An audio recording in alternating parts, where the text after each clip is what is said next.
ಒಂದು ವಚನವನ್ನು ನಾವೆಲ್ಲರೂ ಉತ್ತರ ಪ್ರತ್ಯುತ್ತರವಾಗಿ ಸೇರಿ ಓದಿಕೊಳ್ಳೋಣ. ಕೀರ್ತನೆ 21. ಯೆಹೋವನೇ, ನಿನ್ನ ಪರಾಕ್ರಮದಲ್ಲಿ ಅರಸನು ಸಂತೋಷಿಸುತ್ತಾನೆ. ನೀನು ಉಂಟು ಮಾಡಿದ ಜಯಕ್ಕಾಗಿ ಎಷ್ಟೋ ಆನಂದ ಪಡುತ್ತಾನೆ.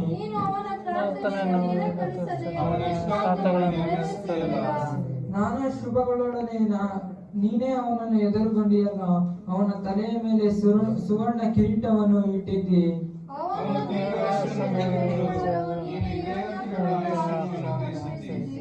ನಿನ್ನ ರಕ್ಷಣಾ ಕಾರ್ಯದಿಂದ ಅವನ ಘನತೆಯು ಬಹು ವೃದ್ಧಿಯಾಯಿತು. ಮಹಿಮಾ ಪ್ರಭಾವಗಳನ್ನು ಅವರನ್ನು ಬರಮಾಡಿದ್ದಿ.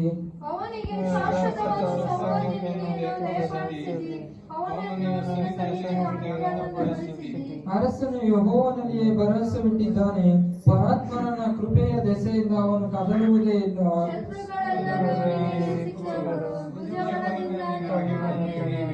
ನೀನು ಪ್ರತ್ಯಕ್ಷನಾಗುವಾಗ ಉರಿಯುವ ಕುಲುಮೆಗಳಂತಿದ್ದಿ. ಅವರನ್ನು ಬೂದಿ ಮಾಡುವಿ. ಯೆಹೋವನ ಮಹಾಕೋಪದಿಂದ ಅವರನ್ನು ನಾಶ ಮಾಡುವನು. ಅವನು ಕೋಪಾಗ್ನಿ ಅವರನ್ನು ದಹಿಸಿ ಬಿಡುವುದು.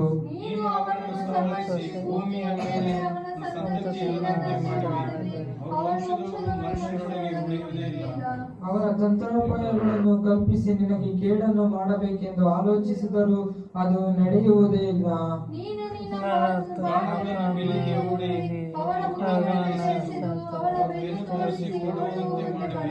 ಕೊನೆ ವಚನ ನಾವೆಲ್ಲರೂ ಗಟ್ಟಿಯಾಗಿ ಓದಿಕೊಳ್ಳೋಣ. ಯೆಹೋವನೇ, ಪರಾಕ್ರಮವನ್ನು ಪ್ರಸಿದ್ಧಪಡಿಸಿಕೋ. ನಾನು ಕಾರ್ಯ ಮಾಡುತ್ತಾ ನಿನ್ನ ಶೂರತ್ವವನ್ನು ಕೊಂಡಾಡುವೆನು. ಈ ಕೀರ್ತನೆಗಾಗಿ ನಾವು ಕೈಗಳನ್ನೆತ್ತಿ 3 ಸತಿ ಹೇಳೋಣ. ಎಲ್ಲರೂ ಕುಳಿತುಕೊಳ್ಳಿ. ದೇವರು ಕೊಟ್ಟಂತ ಈ ಕೀರ್ತನೆಗಾಗಿ ನಾನು ದೇವರಿಗೆ ಸ್ತೋತ್ರವನ್ನು ಮಾಡುವಂತವರಾಗಿದ್ದೇನೆ. ಈ ಕೀರ್ತನೆಯಲ್ಲಿ ದಾವೀದನು ಈ ಕೀರ್ತನೆಯಲ್ಲಿ ಹೇಳುವ ವಚನಗಳ ಪ್ರಕಾರವಾಗಿ ದೇವರು ನಮ್ಮೆಲ್ಲರನ್ನು ಆಶೀರ್ವದಿಸಲಿ. Hallelujah, hallelujah. ನಾವು ಹಾಡುಗಳಿಂದಲೂ ಸ್ತುತಿ ಸ್ತೋತ್ರಗಳಿಂದಲೂ ಪ್ರಾರ್ಥನೆಯಿಂದಲೂ ದೇವರ ನಾಮವನ್ನು ಮಹಿಮೆ ಪಡಿಸಿದ್ದೇವೆ. ಈ ಒಂದು ಸ್ವಲ್ಪ ಸಮಯ ಈ ದಾವೀದನ 21ನೇ ಕೀರ್ತನೆಯನ್ನು ನಾವು ಒಂದು 5 ನಿಮಿಷಗಳ ಕಾಲ ನಾವು ಈ ಕೀರ್ತನೆಯನ್ನು ಧ್ಯಾನ ಮಾಡುವಂತವರಾಗಿರೋಣ. ಹಲ್ಲೆಲೂಯಾ. ಈ ಕೀರ್ತನೆ 21ರಲ್ಲಿ 13 ವಚನಗಳು ಒಳಗೊಂಡಿರುವಂತದ್ದಾಗಿದೆ. ಈ ಕೀರ್ತನೆಯನ್ನು ಬರೆದಿರೋದು ಭಕ್ತನಾದಂತ ದಾವೀದನಾಗಿದ್ದಾನೆ. ಇರುವಂತಹ 150 ಕೀರ್ತನೆಗಳಲ್ಲಿ ಹೆಚ್ಚು ಕೀರ್ತನೆಗಳನ್ನು ಬರೆದಿರೋದು ಅದು ಭಕ್ತನಾದಂತ ದಾವೀದನಾಗಿದ್ದಾನೆ. ಅದೇ ರೀತಿಯಲ್ಲಿ ಈ ಕೀರ್ತನೆ 21 ಕೂಡ ಬರೆದಿರೋದು ಅದು ದಾವೀದನಾಗಿದ್ದಾನೆ ಎಂಬುದಾಗಿ ನಾವು ಕಾಣುವಂತವರಾಗಿದ್ದೇವೆ. Hallelujah, hallelujah. ಈ ಕೀರ್ತನೆಯಲ್ಲಿ ದಾವೀದನು ಇಲ್ಲಿ ನೋಡುವಾಗ ದಾವೀದನು ಜಯವನ್ನು ಆತನು ಹೊಂದಿದ್ದಾನೆ. ಅದು ಯಾವ ವಿಷಯದಲ್ಲೇ ಆಗಿರ್ಬೋದು, ಅದು ಕಷ್ಟದಲ್ಲೇ ಆಗಿರ್ಬೋದು, ಸಮಸ್ಯೆಗಳಲ್ಲೇ ಆಗಿರ್ಬೋದು, ಎಂತ ಪರಿಸ್ಥಿತಿಗಳಲ್ಲೇ ಆಗಿರ್ಬೋದು, ಆತನ ಒಂದು ಜಯವನ್ನು ಆತನು ಹೊಂದಿದ್ದಾನೆ.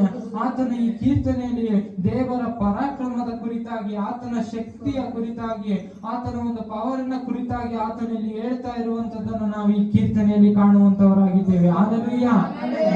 ಈ ಕೀರ್ತನೆ 21 ನಮ್ಮೆಲ್ಲರಿಗೂ ಅರ್ಥವಾಗಲಿ ಎಂಬುದಾಗಿ ನಾನು ಈ ಕೀರ್ತನೆಯನ್ನು 4 ಭಾಗವಾಗಿ ನಾನು ಮಾಡಿ ನಿಮ್ಮ ಮುಂದೆ ಹೇಳುವಂತವನಾಗಿದ್ದೇನೆ. ಒಂದನೇದಾಗಿ ನಾವು ಏನನ್ನು ಕಾಣ್ತೇವೆ ಎಂಬುದಾಗಿ ನೋಡುವಾಗ ದೇವರ ಪರಾಕ್ರಮದಲ್ಲಿ ನಮಗೆ ಆನಂದ ಎಂಬುದಾಗಿ ಇಲ್ಲಿ 1 ರಿಂದ 2 ವಚನಗಳಲ್ಲಿ ನಾವು ಆ ಭಾಗವನ್ನು ನಾವು ಕಾಣುವಂತವರಾಗಿದ್ದೇವೆ. ಎರಡನೇದಾಗಿ ದೇವರು ತನ್ನ ಭಕ್ತರನ್ನು ಭೇಟಿ ಮಾಡುವಾಗ ಆತನು ಕೆಲವೊಂದು ಆಶೀರ್ವಾದಗಳೊಂದಿಗೆ, ನಾನಾ ಶುಭಗಳೊಂದಿಗೆ ದೇವರು ತನ್ನ ಭಕ್ತರನ್ನು ಭೇಟಿ ಮಾಡುತ್ತಾರೆ ಎಂಬುದಾಗಿ ಇಲ್ಲಿ ಈ ಭಾಗವನ್ನು ನಾವು 3 ರಿಂದ 6ನೇ ವಚನದವರೆಗೂ ನಾವು ಈ ಭಾಗವನ್ನು ಕಾಣಲಿಕ್ಕೆ ಸಾಧ್ಯವಾಗಿರುವಂತದ್ದಾಗಿದೆ. ಮೂರನೆಯದಾಗಿ ನಾವು ಏನನ್ನು ಕಾಣ್ತೇವೆ ಎಂಬುದಾಗಿ ನೋಡುವಾಗ ಈ ಕೀರ್ತನೆಯಲ್ಲಿ ದೇವರ ಪರಾಕ್ರಮ ಎಂತದ್ದು ಎಂಬುದಾಗಿ ಶತ್ರುಗಳು ಮನದಟ್ಟು ಮಾಡುವ ಹಾಗೆ ಇಲ್ಲಿ ದೇವರು ತನ್ನ ಶಕ್ತಿಯನ್ನು ಇಲ್ಲಿ ತೋರಿಸುವವರಾಗಿದ್ದಾರೆ. ಈ ಭಾಗವನ್ನು ನಾವು 7 ರಿಂದ 12ನೇ ವಚನದವರೆಗೂ ನಾವು ಕಾಣುವಂತವರಾಗಿದ್ದೇವೆ. 13ನೇ ವಾಕ್ಯ ನಮಗೆ ಏನನ್ನು ಹೇಳುತ್ತದೆ ಎಂಬುದಾಗಿ ನೋಡುವಾಗ ಇಲ್ಲಿ ದಾವೀದನು ದೇವರ ಪರಾಕ್ರಮದ ಕುರಿತಾಗಿ, ಆತನ ಪ್ರಭಾವದ ಕುರಿತಾಗಿ, ಆತನ ಶಕ್ತಿಯ ಕುರಿತಾಗಿ ಆತನು ತಿಳಿದು ದೇವರ ಸನ್ನಿಧಾನದಲ್ಲಿ ಆತನು ಕೊಂಡಾಡುತ್ತಾ ಇರುವಂತದನ್ನ ನಾವು ಈ 13ನೇ ವಚನದಲ್ಲಿ ನಾವು ಕಾಣುವಂತವರಾಗಿದ್ದೇವೆ. Hallelujah, hallelujah. ಈ 4 ಭಾಗವನ್ನು ನಾನು ನಿಮ್ಮ ಮುಂದೆ ವಿವರಿಸಿ ಹೇಳೋದಾದ್ರೆ ಅದು ವಾಕ್ಯದ ಭಾಗದ ರೀತಿಯಲ್ಲಿ ಅದು ಬಹಳ ಸಮಯವನ್ನು ತಾಳುವಂತದ್ದಾಗಿದೆ. ಆದ್ರಿಂದ ನಾನು ಈ ಕೀರ್ತನೆ ಭಾಗವಾಗಿರೋದ್ರಿಂದ ನಾನು ಈ ಕೀರ್ತನೆ ಭಾಗವನ್ನು ನಾನು ಹೆಚ್ಚು ಸಮಯವನ್ನು ತೆಗೆದುಕೊಳ್ಳೋದಿಲ್ಲ. ಇದರಲ್ಲಿ ಒಂದು 2 ವಚನವನ್ನು ನಾನು ಹೇಳಿ 5 ನಿಮಿಷದೊಳಗೆ ನಾನು ಈ ಕೀರ್ತನೆಯ ಭಾಗವನ್ನು ನಾನು ಮುಗಿಸುವಂತವನಾಗಿದ್ದೇನೆ. ಹಲ್ಲೆಲೂಯಾ. ಇಲ್ಲಿ 1ನೇ ವಚನವನ್ನು ನಾವು ನೋಡುವಾಗ, ಇಲ್ಲಿ 1ನೇ ವಚನವನ್ನು ಯಾರಾದರೂ ಕೀರ್ತನೆ 20 ನಿನ್ನ ಪರಾಕ್ರಮವನ್ನು ಅರಸನು ಸಂತೋಷಿಸುತ್ತಾನೆ. ನೀನು ಉಂಟು ಮಾಡಿದ ಜಯಕ್ಕಾಗಿ ಎಷ್ಟು ಆನಂದ ಪಡುತ್ತಾನೆ. ಹಲ್ಲೆಲೂಯಾ.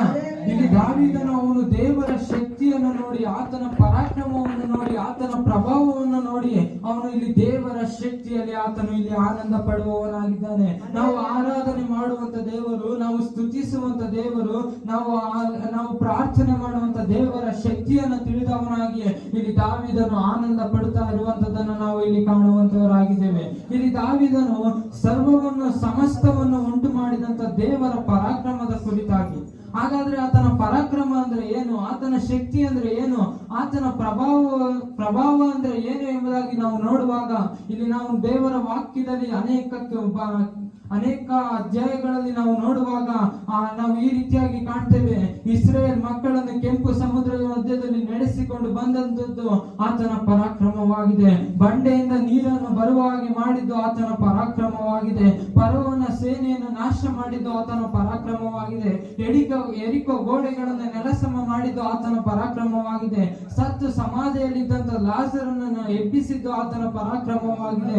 ಅನೇಕ ಜನರಿಗೆ ಕಣ್ಣುಗಳನ್ನು ಕೊಟ್ಟಿದ್ದು, ಅನೇಕ ಜನರಿಗೆ ಹುಟ್ಟು ಕುಂಟನನ್ನು ನಡೆಯುವ ಹಾಗೆ ಮಾಡಿದ್ದು ಆತನ ಪರಾಕ್ರಮವಾಗಿದೆ, ಆತನ ಪ್ರಭಾವವಾಗಿದೆ, ಆತನ ಶಕ್ತಿ ಆಗಿದೆ. ಆತನ ಪರಾಕ್ರಮವನ್ನು ನೆನೆದು ಆತನ ಅದ್ಭುತ ಕಾರ್ಯಗಳನ್ನು ನೆನೆದು ದಾವೀದನು ಇಲ್ಲಿ 1ನೇ ವಚನದಲ್ಲಿ ಆತನು ಹೇಳ್ತಾ ಇದ್ದಾನೆ. ಏನೆಂಬುದಾಗಿ ನಾವು ನೋಡುವುದಾದರೆ, ನೀನು ಉಂಟು ಮಾಡಿದ ಜಯಕ್ಕಾಗಿ ಎಷ್ಟೋ ಆನಂದ ಪಡುತ್ತೇನೆ ಎಂಬುದಾಗಿ. Hallelujah, hallelujah. ನಮಗೆ ಸಂತೋಷ ಯಾವಾಗ ಸಿಗುತ್ತೆ ಎನ್ನುವುದಾದ್ರೆ, ನಮಗೆ ಸಮಾಧಾನ ಯಾವಾಗ ಸಿಗುತ್ತೆ ಎನ್ನುವುದಾದ್ರೆ, ದೇವರ ಪರಾಕ್ರಮವನ್ನು ನೆನೆದಾಗ, ಆತನ ಅದ್ಭುತ ಕಾರ್ಯಗಳನ್ನು ನೆನೆದಾಗ, ಆತನನ್ನು ಆರಾಧಿಸುವಾಗ, ಆತನನ್ನು ಸ್ತುತಿಸುವಾಗ, ಆತನನ್ನು ಮಹಿಮೆ ಪಡಿಸುವಾಗ ಇದು ದೇವರ ವಾಕ್ಯದಲ್ಲಿ ನಾವು ಕಾಣ್ತೇವೆ. ಕೀರ್ತನೆ 16:11ನೇ ವಚನದಲ್ಲಿ ನಾವು ಈ ರೀತಿಯಾಗಿ ಕಾಣ್ತೇವೆ. ನೀನು ನನಗೆ ಜೀವ ಮಾರ್ಗವನ್ನು ತಿಳಿಯಪಡಿಸುವಿ, ನಿನ್ನ ಸಮ್ಮುಖದಲ್ಲಿ ಪರಿಪೂರ್ಣವಾದಂತಹ ಸಂತೋಷವಿದೆ, ನಿನ್ನ ಬಲಗಾಯಿ ಶಾಶ್ವತ ಸೌಭಾಗ್ಯವಿದೆ ಎಂಬುದಾಗಿ. ನಾವು ದೇವರ ಸನ್ನಿಧಾನಕ್ಕೆ ಬರುವಾಗ, ಆತನನ್ನು ಆರಾಧಿಸುವಾಗ ನಮಗೆ ಪರಿಪೂರ್ಣವಾದಂತಹ ಸಂತೋಷವು ನಮಗೆ ಸಿಗುವಂತದ್ದಾಗಿದೆ. Hallelujah, hallelujah. ಇಲ್ಲಿ 2ನೇ ವಚನವನ್ನು ನಾವು ನೋಡೋದಾದ್ರೆ, 2ನೇ ವಚನವನ್ನು ಓದಿ. ನೀನು ಅವನ ಪ್ರಾರ್ಥನೆಯನ್ನು ನಿರಾಕರಿಸದೆ ಅವನ ಇಷ್ಟಾರ್ಥವನ್ನು ನೆರವೇರಿಸಿದೆಯಲ್ಲ. ಹಲ್ಲೆಲೂಯಾ. ದಾವೀದನು ಹೇಳ್ತಾ ಇದ್ದಾನೆ, ಇದನ್ನ ನಮ್ಮ ಜೀವಿತದಲ್ಲಿ ನಾವು ನೋಡುವಾಗ, ಈ ದಿನಮಾನದಲ್ಲಿ ನಾವು ಅನೇಕ ಸಾರಿ ನಾವು ಪ್ರಾರ್ಥನೆ ಮಾಡ್ತೀವಿ, ನಾವೆಲ್ಲರೂ ಕೂಡ ಪ್ರಾರ್ಥನೆ ಮಾಡ್ತೀವಿ. ಆದ್ರೆ ಪ್ರಾರ್ಥನೆ ಮಾಡಿದಾಗ ನಮ್ಮಲ್ಲಿ ನಂಬಿಕೆ ಇರೋದಿಲ್ಲ, ನಮ್ಮಲ್ಲಿ ಅಪನಂಬಿಕೆ ಜಾಸ್ತಿ. ಏನು ಅಪನಂಬಿಕೆ ಅನ್ನೋದಾದ್ರೆ, ಪ್ರಾರ್ಥನೆ ಮಾಡ್ತೀವಿ, ಪ್ರಾರ್ಥನೆ ಮಾಡಿದಾದ್ಮೇಲೆ ದೇವರು ನಮ್ಮ ಪ್ರಾರ್ಥನೆಯನ್ನು ಕೇಳ್ತಾರೋ ಎಂಬ, ದೇವರು ನಮ್ಮ ಪ್ರಾರ್ಥನೆಗೆ ಉತ್ತರವನ್ನು ಕೊಡ್ತಾರೋ ಎಂಬುದಾಗಿ ನಮ್ಮಲ್ಲಿ ನಾವು ಪ್ರಶ್ನೆಗಳನ್ನು ಮಾಡ್ಕೊಳ್ತಾ ಇರ್ತೀವಿ. Hallelujah, hallelujah. ದೇವರು ನಮ್ಮ ಪ್ರಾರ್ಥನೆ ಯಾಕೆ ಕೇಳಲ್ಲ ಎನ್ನುವುದಾದ್ರೆ, ದೇವರು ನಮ್ಮ ಪ್ರಾರ್ಥನೆಗೆ ಏನಕ್ಕೆ ಉತ್ತರವನ್ನು ಕೊಡಲ್ಲ ಎಂಬುದಾಗಿ ನೋಡೋದಾದ್ರೆ, ನಮ್ಮಲ್ಲಿ ನಂಬಿಕೆ ಇರೋದಿಲ್ಲ. ನಾವು ದೇವರ ವಾಕ್ಯ ಎನ್ನೋದಾದ್ರೆ, ಪ್ರಾರ್ಥನೆ ಎನ್ನೋದಾದ್ರೆ, ಆಲಯ ಎನ್ನೋದಾದ್ರೆ ನಮ್ಮಲ್ಲಿ ಭಯ ಇರೋದಿಲ್ಲ. ನಾವು ಸಭೆಗೆ ಕ್ರಮವಾಗಿ ಬರೋದಿಲ್ಲ. ಸಭೆ, ಸೇವೆ, ಪ್ರಾರ್ಥನೆ ಎಂಬುದಾಗಿ ಹೇಳುವಾಗ ನಾವು ಅನೇಕ ಸಾರಿ ಅಲಕ್ಷ್ಯವನ್ನು ತೋರಿಸ್ತೀವಿ. ಹೋದ್ರಾಗುತ್ತೆ ಬಿಡು ಪ್ರಾರ್ಥನೆಗೆ, ಹೋದ್ರಾಗುತ್ತೆ ಬಿಡು ಆಲಯಕ್ಕೆ, 1 ತಿಂಗಳಿಗೊಮ್ಮೆ ಎಂಬುದಾಗಿ ನಾವು ಅನೇಕ ಸಾರಿ ಅನ್ಕೊಂತೀವಿ. ಅವ್ರೇನ್ ನಮಗೆ ಕೇಳಕ್ ಬರ್ತಾರೆ, ಅದ ನಾವು ಕೇಳ್ತೀವಿ, ಯಾಕೆ ಬಂದಿಲ್ಲ, ಏನ್ ಪ್ರಾಬ್ಲಮ್, ಏನು ಅನಾರೋಗ್ಯ ಇದೆ ಎಂಬುದಾಗಿ ನಾವು ಕೇಳ್ತೀವಿ. ಆಗ ನೀವು ಅನೇಕ ಸಾರಿ ಸುಳ್ಳುಗಳನ್ನು ಹೇಳಿ ಏನೋ ಒಂದು ಹೇಳ್ಬೋದು, ಆದರೆ ಪರಲೋಕದಲ್ಲಿರುವ ದೇವರು ನಿಮ್ಮನ್ನು ನೋಡ್ತಾರೆ. ಹಲ್ಲೆಲೂಯಾ. ನೀವು ಹೇಳುವಂತ ಸುಳ್ಳುಗಳನ್ನು, ನೀವು ಮಾಡುವಂತ ಮೋಸಗಳನ್ನು, ಅನೇಕ ಸಾರಿ ಅನೇಕ ಜನರಿಗೆ ಹೇಳಿಕೊಟ್ಟು ಮಾಡಿಸುವಂತ ಮೋಸ ಕಾರ್ಯಗಳನ್ನು ಪರಲೋಕದಲ್ಲಿರುವಂತ ದೇವರು ನಿಮ್ಮನ್ನು ನೋಡ್ತಾ ಇರ್ತಾರೆ. ಆ ವಿಷಯವನ್ನು ನೀವು ಮರೆಯಕ್ಕೆ ಹೋಗ್ಬೇಡಿ, ಯಾವತ್ತೂ ಕೂಡ ಮರೆಯಕ್ಕೆ ಹೋಗ್ಬೇಡ್ರಿ. ದೇವರ ಆಲಯಕ್ಕೆ ನೀವು ಪ್ರತಿ ವಾರನು ಬಂದು ಸ್ತುತಿಸುವಾಗ ನಮ್ಮ ಜೀವಿತದಲ್ಲಿ ಒಂದು ಸಂತೋಷವು ಬರುವಂತದ್ದಾಗಿದೆ. Hallelujah, hallelujah, hallelujah. ನಾನು ಕೊನೆಗಾಗಿ ಒಂದು ವಚನವನ್ನು ನಾನು ಹೇಳಿ ಮುಗಿಸ್ತೇನೆ. ಅದು ಕೀರ್ತನೆ 55ನೇ ಅಧ್ಯಾಯ 22ನೇ ವಚನವು ಹೀಗೆ ಹೇಳ್ತದೆ: ನಿನ್ನ ಚಿಂತಾಭಾರವನ್ನು ಯೆಹೋವನ ಮೇಲೆ ವಹಿಸಿ, ಆತನು ನಿನ್ನನ್ನು ಉದ್ಧಾರ ಮಾಡುವನು, ನಿನ್ನನ್ನು ಎಂದಿಗೂ ಕದಲಗೊಳಿಸುವುದೇ ಇಲ್ಲ ಎಂಬುದಾಗಿ ದೇವರ ವಾಕ್ಯದಲ್ಲಿ ಗಮನಿಸ್ತೇವೆ. ನಿನ್ನ ಚಿಂತಾಭಾರವನ್ನು ಯೆಹೋವನ ಮೇಲೆ ಹಾಕುವ ಎಂಬುದಾಗಿ. ಈ ತಿಂಗಳು ನಿಮ್ಮ ಚಿಂತೆಗಳು, ನಿಮ್ಮ ಭಾರಗಳು, ಅದು ಏನೇ ಇರಬಹುದು, ಅದನ್ನು ಕರ್ತನ ಮೇಲೆ ವಹಿಸ್ರಿ. ಇವತ್ತು ನಿಮ್ಮ ಕುಟುಂಬದ ವಿಷಯವಾಗಿರ್ಬೋದು, ನಿಮ್ಮ ಮನೆಗಳ ವಿಷಯದಲ್ಲಿ ಆಗಿರ್ಬೋದು, ನಿಮ್ಮ ಆರೋಗ್ಯದ ವಿಷಯದಲ್ಲಿ ಆಗಿರ್ಬೋದು, ನಿಮ್ಮ ಕೆಲಸ ಕಾರ್ಯಗಳ ವಿಷಯದಲ್ಲಿ ಆಗಿರ್ಬೋದು, ನಿಮ್ಮ ಬಿಸ್ನೆಸ್ಸಿನ ವಿಷಯದಲ್ಲಿ ಆಗಿರ್ಬೋದು, ನಾನು ಒಂದು ಕಾರ್ಯವನ್ನು ನಾನು ಹೇಳ್ತೀನಿ ಕೇಳಿ. ನಿನ್ನ ಎಲ್ಲಾ ಪ್ರಯಾಸಗಳನ್ನು ಕರ್ತನ ಮೇಲೆ ವಹಿಸಿ, ಕರ್ತನ ಮೇಲೆ ವಹಿಸಿ ನಿಮ್ಮ ಎಲ್ಲಾ ಚಿಂತಾ ಭಾರಗಳನ್ನು ಹಾಕಿ ಭರವಸೆದಿಂದರೆ ಆತನೇ ಅದನ್ನು ಸಾಗಿಸುವಂತವನಾಗಿದ್ದಾನೆ. Hallelujah, hallelujah. ಈ ಕೀರ್ತನೆಗೋಸ್ಕರವಾಗಿ ನಾವು ಕಣ್ಣುಗಳನ್ನು ಮುಚ್ಚಿ ನಾವು ಪ್ರಾರ್ಥನೆ ಮಾಡಿಕೊಳ್ಳೋಣ. ಈ ಕೀರ್ತನೆಗೋಸ್ಕರವಾಗಿ ನಾವು ಒಂದು ನಿಮಿಷ ಪ್ರಾರ್ಥನೆ ಮಾಡಿಕೊಳ್ಳೋಣ. ಪರಿಶುದ್ಧನು, ಮಹೋನ್ನತನು, ಮಹಾಸ್ತುತಿಗಳಿಗೆ ಪಾತ್ರನಾದ ಕರ್ತನಾದ ದೇವರೇ, ನಿನ್ನ ನಾಮಕ್ಕೆ ಮಹಿಮೆ ಉಂಟಾಗಲಿ ಯೇಸುವೆ. ಬೇರೆ ಒಳ್ಳೆ ಸಮಯಕ್ಕಾಗಿ ನಿಮಗೆ ಸ್ತೋತ್ರ ಕರ್ತನೆ. ಬೇರೆ ಈ ದಿನ ಕರ್ತನೆ, ಬೇರೆ ಸ್ತೋತ್ರ ಸ್ವಾಮಿಗೆ ಬಂದು ನಿನ್ನನ್ನು ಸ್ತುತಿಸಿ ನಿನ್ನನ್ನು ಮಹಿಮೆ ಪಡಿಸುವಾಗಿ ಕರ್ತನೆ. ಬೇರೆ ಕೊಟ್ಟಂತ ಕೃಪೆಗಾಗಿ ನಿಮಗೆ ಸ್ತೋತ್ರ ಕರ್ತನೆ. ಬೇರೆ ಸ್ತೋತ್ರ ಸ್ವಾಮಿ, ಕೀರ್ತನೆ ಭಾಗವನ್ನು ನೀವು ಕೊಟ್ಟದಕ್ಕಾಗಿ ನಿಮಗೆ ಸ್ತೋತ್ರ ಕರ್ತನೆ. ಬೇರೆ ಸ್ತೋತ್ರ ಸ್ವಾಮಿ, ಇದನ್ನು ಕೇಳಿದಂತೆ ಎಲ್ಲರನ್ನು ಆಶೀರ್ವಾದ ಮಾಡು ಕರ್ತನೆ. ಬೇರೆ ಸ್ತೋತ್ರ ಸ್ವಾಮಿ, ಮುಂದೆ ಮಾಡುವಂತ ಎಲ್ಲ ಆರಾಧನೆ ಪ್ರಾರ್ಥನೆಗಳನ್ನು ಕರ್ತನೆ ಬೇರೆ ನಿಂತಾನೆ ನಮ್ಮ ಮಧ್ಯದಲ್ಲಿ ನಿಂತುಕೊಂಡು ನಡೆಸಬೇಕೆಂದಾಗಿ ಪ್ರಾರ್ಥಿಸುತ್ತೇವೆ ಕರ್ತನೆ. ಯೇಸುವಿನ ನಾಮದಲ್ಲಿ ಈ ಪ್ರಾರ್ಥನೆಯನ್ನು ಬೇಡಿ ಹೊಂದುತ್ತಾ ಇದ್ದೇನೆ ತಂದೆ. ಆಮೇನ್, ಆಮೇನ್, ಆಮೇನ್.